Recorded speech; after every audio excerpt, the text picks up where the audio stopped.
အားလုံးပဲမင်္ဂလာပါခကြီးကိုက်ကြော်နီးလေးမျှဝေပေးပါမယ်ပထမဦးဆုံးညက်ဖက်ကိုပဲငတ်များရဲ့အနောက်ရဲ့အကျဲရဲ့စားရဲ့ဟင်းခတ်မုတ်ရဲ့နဲ့ရုံးနှဲထားပေးပါမယ်ပစွန်ကြောက်ကိုရေစိမ်ထားမယ်ပဲပြုတ်ရဲ့ခွဲချမ်းရဲ့ပဲပင်ပေါက်ရဲ့ကြက်သွန်ဖြူတပြားရိုက်ထားတာရဲ့ကြက်ဥကိုမှွေထားတာရဲ့လိုပါမယ်အိုးရဲကိုစီထည့်မယ်စီပူလိုက်ကျက်သွန်ဖြူတပြားရိုက်ထားတာလေးထည့်ပါမယ်ကျက်သွန်ဖြူလေးရဲလာပြီဆိုလို့ရှိရင်ဒီနေရာမှာကြက်သားနဲ့ကြော်ချင်တယ်ဆိုကြက်သားထည့်ကြော်ပါမယ်ကျမတို့အိမ်ကတော့ကြက်သားနဲ့မကြိုက်ဘူးပစွန်ကြောက်နဲ့ပဲကြိုက်တဲ့အတွက်ပစွန်ကြောက်နဲ့ပဲကြော်ပါတယ်ပစွန်ကြောက်လေးထည့်ပါမယ်ပစွန်ကြောက်လေးနဲ့ကျက်သွန်ဖြူလေးနဲ့မွှေးလာတဲ့အထိရောကြော်ပေးပါမယ်ကျက်သွန်ဖြူနဲ့ပစွန်ကြောက်နဲ့ကြော်ထားတာရရင်ဘေးလေးကိုကတ်ထားပြီးပဲပြုတ်လေးထည့်ကြော်ပါမယ်ပဲပြုတ်ကိုထည့်ပြီးတော့မွေးလာတဲ့အထိပဲပြုတ်ကိုလည်းကြော်ပေးပါမယ်ရှင်ပဲပြုတ်လေးကြော်တာရလာပြီဆိုလို့ရှိရင်ပဲပြုတ်ရဲ့ကျက်သွန်ဖြူရဲ့ပစွန်ကြောက်ရဲ့ကိုခွက်တစ်လုံးနဲ့ကိုထည့်ထားပါမယ်ရှင်။အိုးရဲကကြမ်းတဲ့စီမှာပဲကြက်ဥကိုထည့်ကြော်ပေးပါမယ်။ကြက်ဥကိုမှွေပြီးတော့မှွေကြော်ပြီးခြေပေးပါမယ်။ကြက်ဥခြေလို့စီကဆုပ်လိုက်တယ်ဆိုလို့ရှိရင်စီနည်းနည်းထည့်ပေးပါမယ်။စီနည်းနည်းထည့်ပြီးတော့မှပြန်မှွေပေးပါမယ်။ကြက်ဥရပြီဆိုလို့ရှိရင်ပဲပင်မောက်ထည့်ကြော်ပါမယ်။ပဲပင်မောက်လေးနူးပြီးဣလာပြီဆိုလို့ရှိရင်ပဲပင်မောက်နဲ့ကြက်ဥနဲ့ရောမှွေပြီးတော့ပဲပင်မောက်လေးနူးလာပြီဆိုလို့ရှိရင်စားရယ်ဟင်းခတ်မုတ်ရယ်နည်းနည်းစီထည့်ပါမယ်အရသာဝင်အောင်လို့ပါအခုနညက်ဖက်မှာလဲစားနဲ့ဟင်းခတ်မုတ်ထည့်ထားပါတယ်ဒီထဲမှာလဲရတာဝင်အောင်လို့ထပ်ထည့်ပေးပါမယ်ရှင်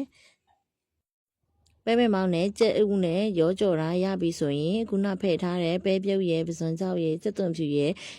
ဖယ်ထားတဲ့ဟာလေးကိုထည့်ပြီးတော့ရောမှွေပေးပါမယ်ရောပြီးတော့မှွေးလာတဲ့အထိကြော်ပေးပါမယ်ရပြီဆိုလို့ရှိရင်ညက်ဖက်လေးထည့်ပါမယ်ညက်ဖက်ထဲမှာပဲငမြရဲ့အနောက်ရဲ့အကျဲရဲ့စားရဲ့ဟင်းခတ်မုတ်ရဲ့တခါတည်းနယ်ထားပြီးမှထည့်ပါမယ်ရှင်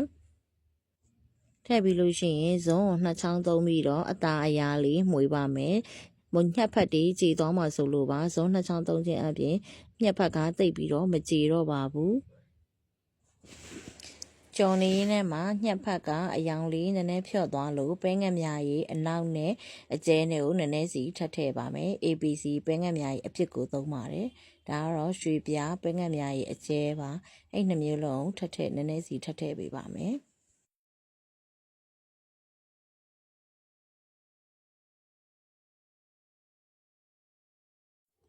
ပြီးရင်ဇွန်းနှချောင်းနဲ့ပဲအသားအရာမှွေပေးပါမယ်အပေါ့ငံကိုလိုတလိုမြည်ပြီးတော့ထပ်ပြီးတော့ဖြည့်ဆွက်ပေးပါမယ်ကြော်တာရသွားပြီဆိုလို့ရှိရင်အိမ်မှာကလေးတွေလည်းရှိတဲ့အတွက်အချိုပေါ့နော်အချိုလေးနည်းနည်းဖယ်ထားလိုက်ပါမယ်သူတို့အတွက်ဖယ်ပြီးတော့မှလူကြီးတွေအတွက်အဆက်ထည့်ပါမယ်ကကြီးကတ်ကအဆက်မှစားလို့ပိုကောင်းလို့ပါခွဲချက်ဖက်လေးကိုကြော်ဖို့အတွက်ကို